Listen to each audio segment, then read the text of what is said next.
ద్వితీయోపదేశకాండం 1వ అధ్యాయం 8వ వచనాన్ని చదువుకుందాం.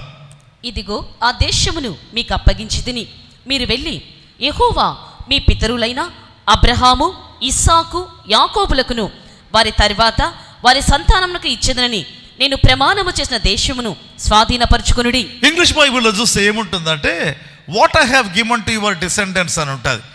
నీ సంతానమునకు ఇచ్చి ఉన్నాను. అసలు అబ్రహాముకు కొడుకే లేడు, దేవుడు ఏమంటున్నాడు, నీ సంతానానికి ఇచ్చి ఉన్నాను. ఆ భాగాలు చూడండి. దేవుని యొక్క వాక్యం ఎలా ఉంటుంది, ఎప్పుడు కూడా చాలా జాగ్రత్తగా చదవాలి. బైబిల్లో చకచక చదివేయకూడదు.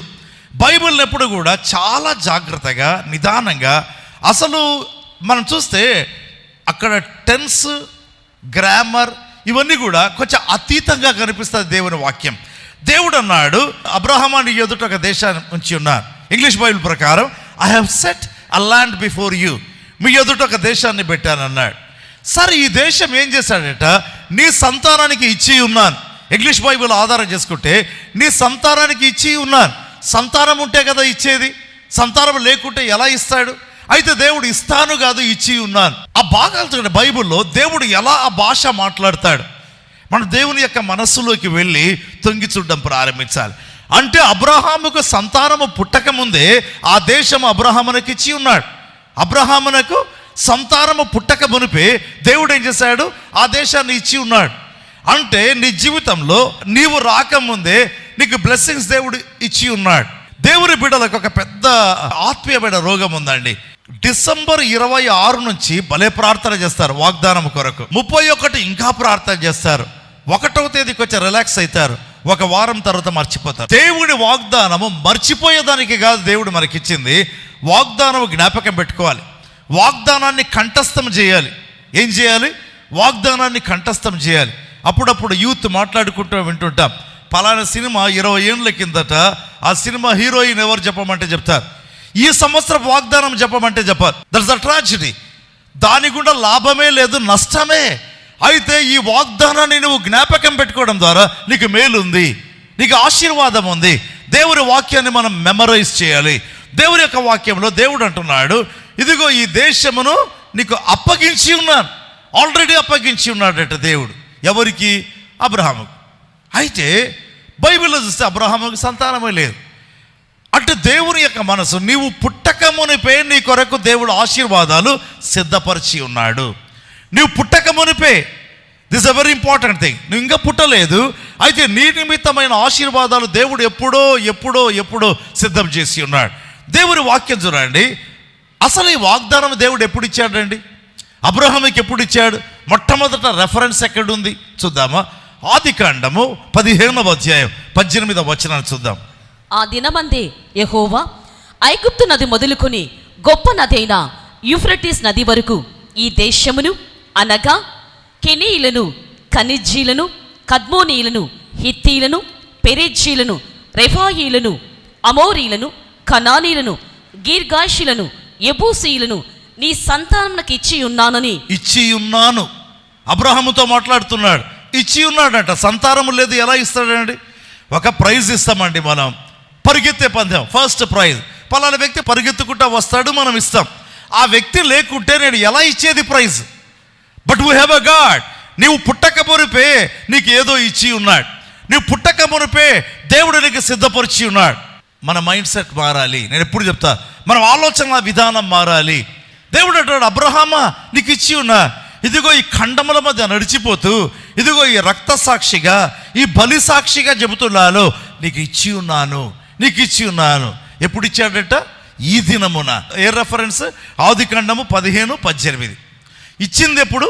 15వ అధ్యాయం. అయితే ఇవ్వక ముందే సంథింగ్ జరిగిందండి. ఆశీర్వాదం ఇవ్వకముందే, లేదా వాగ్దానము ఇవ్వకముందే ఏం జరిగిందో చూద్దాం. ఆదికాండము 12వ అధ్యాయం 1వ వచనం. యెహోవా నీవు లేచి నీ దేశము నుండి, నీ బంధువుల యొద్ద నుండి, నీ తండ్రి ఇంట నుండి బయలుదేరి నేను నీకు చూపించు దేశమునకు వెళ్ళుము. దేవుని మనస్సులో అప్పటికే ఉంది ఆ దేశం. ఎప్పుడు? అసలు అబ్రహాము పిలువబడక మునిపే ఉంది. అబ్రహాము పిలిచినప్పుడు ఆ దేశం చెప్పాల, నీకు చూపించే దేశం అన్నాడు. ఆ పిదప 15వ అధ్యాయంలోకి రాగా అంటాడు కదా, ఏమంటాడు? ఈ దేశమును అన్నాడు. చూడండి, నీవు పుట్టక మునిపే వాగ్దానం ఇచ్చాడు. వాగ్దానం ఇవ్వకముందే అది దేవుని మనస్సులో ఉంది. అంటే నువ్వు పుట్టక ముందే దేవుడు నిన్ను గురించి ఆలోచన చేస్తూ ఉన్నాడు. నువ్వు పుట్టక ముందే దేవుడు ఏం చేస్తున్నాడు? నిన్ను గురించి ఆలోచన చేస్తున్నాడు. భారతదేశానికి ఇతర దేశాలకు భేదం ఏదంటే, మన భారతదేశంలో ఒక స్త్రీ గర్భవతిగా ఉన్నప్పుడు మగపిల్లవాడ ఆడపిల్ల టెస్ట్ చేయకూడదు. చేస్తే సీరియస్ యాక్షన్ తీసుకుంటారు. వేరే దేశాల్లో అలౌడ్ అండి. కనుక ఎప్పుడైతే మగపిల్లవాడని చెప్తారో పేరు కూడా పెట్టేయాలి ముందే, ప్రభుత్వ చట్టం అది. అంటే ఆ బిడ్డ డెలివరీ అయ్యేటానికి పేరు పెట్టి రికార్డులో ఎంటర్ కావాలి, రూల్ అది. సో అంతేకాదు, వీళ్ళు ఏం చేస్తారు, ఇక బిడ్డ పుట్టే సమయానికి అఫ్ కోర్స్ మన దేశంలో కూడా అన్ని ఏర్పాట్లు, ఒకవేళ క్రేడ్లు, ఉయ్యల కొనాలి, డ్రెస్ కొనాలి, కిట్టు ఏమేమో ఉంటుంది కొనాలి, అన్నీ కొంటుంటారు. ఎప్పటి నుంచి? ఒకవేళ ఇక రేపు లేదా ఎల్లుండి లేదా ఈ వారంలో ప్రసవం అవుతుంది అంటే ప్లాన్ చేయడం ప్రారంభిస్తారు. అయితే దేవుడు ఎవరంట? అసలు ఒక వ్యక్తి పుట్టలా, అప్పటికి ఇంకా అబ్రహాము సిరియా దేశంలోనే ఉన్నాడు. అయితే దేవుడు అంటాడు, అబ్రహామా నువ్వు బయటికి వచ్చేసేయి, నేను నీకు ఒక దేశాన్ని చూపించబోతున్నాను. ఎక్కడున్నాడు అబ్రహాము? సిరియా దేశంలో ఉన్నాడు. ఆ దేశం ఏదో అబ్రహాముకు తెలియదు. అయితే ఆ దేశము దేవుని మనస్సులో ఉంది.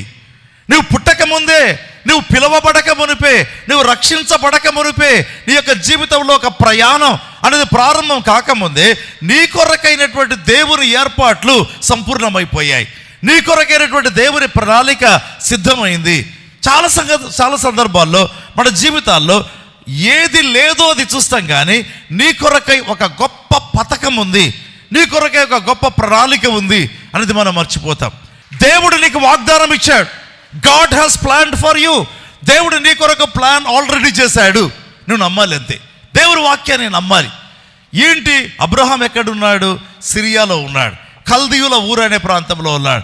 అబ్రహామా, దేవుడు ఒక దేశాన్ని నీకు చూపిస్తారంటే ఏంది ఆ దేశం? నాకు తెలియదు.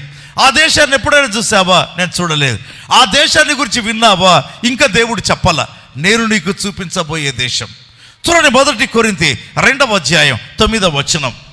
ఇందును గూర్చి దేవుడు తను ప్రేమించు వారి కొరకు ఏవి సిద్ధపరచునో అవి కంటికి కనబడలేదు, చెవికి వినబడలేదు, మనుష్య హృదయమునకు గోచరము కాలేదని వ్రాయబడి ఉన్నది. ఏమని వ్రాయబడిందంట? దేవుడు తనను ప్రేమించు వారికి ఏవి సిద్ధపరచనో. దేవుడికి ఒక లక్షణం ఉంది, దేవుడు సిద్ధపరుస్తూ ఉంటాడు. అవంట నీ కన్నులకు కనపడలా, చెవికి వినపడలా, మనుష్య హృదయానికి గోచరం కాల. దేవుడు అన్నాడు, అబ్రహామా బయటికి రా. ఏం చేయాలి ప్రభువా? నేను ఒక దేశాన్ని చూపిస్తాను. దేవుని మనస్సులో ఆల్రెడీ ఉంది. ఈ కొత్త సంవత్సరంలో నీ కొరకై దేవుడు ఇది చెయ్యాలి, ఇది ఇవ్వాలి, ఇది అనుగ్రహించాలి. దేవుడు ఇప్పటికే సిద్ధపరిచి ఉన్నాడు. ఆల్రెడీ అయిపోయింది. It's on your way, waiting for you.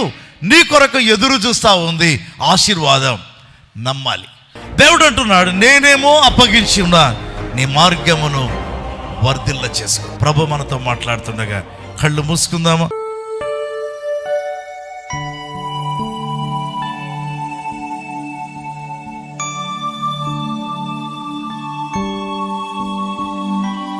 ప్రేమగల తండ్రి, ఇప్పటికే సమస్తమును మీరు మాకు అప్పగించి ఉన్నారు ప్రభువా. సమస్తము తండ్రి, అందుకు మీకు స్తోత్రం ప్రభువా. మీరు మాకు అప్పగించని దీవెన ఏది లేదు ప్రభువా, మీకు వందనాలు. మీరు మాకు అప్పగించని స్థితి ఏది లేదు ప్రభువా, మీకు వందనాలు ప్రభువా. తండ్రి, అయితే లేచి వెళ్ళి మేము స్వాధీనపరచుకోవాలి ప్రభువా. లేచి వెళ్ళి మీరు మాకు అప్పగించిన బ్లెస్సింగ్స్ మేము స్వాధీనపరచుకోవాలి. మా మార్గాన్ని మేము వర్ధిల్ల చేసుకోవాలి. మీకు స్తోత్రం ప్రభువా. అందరి మీదపై పరిశుద్ధత, వాక్యానుసారమైన జీవితం, వాక్యానికి లోబడ్డం, వాక్యానికి విధేయులు కావడం తండ్రి అత్యధికం చేయండి ప్రభువా. మా జీవితాల్లో భూలోకాన్ని మేము స్వతంత్రించుకోవాలి ప్రభువా. తండ్రి, సేవ చేసేవారు అనేక మందిని రక్షణలోనికి నడిపించినట్లుగా మీ కృపనివ్వమని ప్రార్థన చేస్తుంటున్నాను. దేవా, మీకు స్తుతి, మీకు మహిమ, మీకు ఘనత, మీకు ప్రభావం చెల్లిస్తున్నాం. యేసు నామమందు అడుగుతున్నాము తండ్రి, ఆమేన్.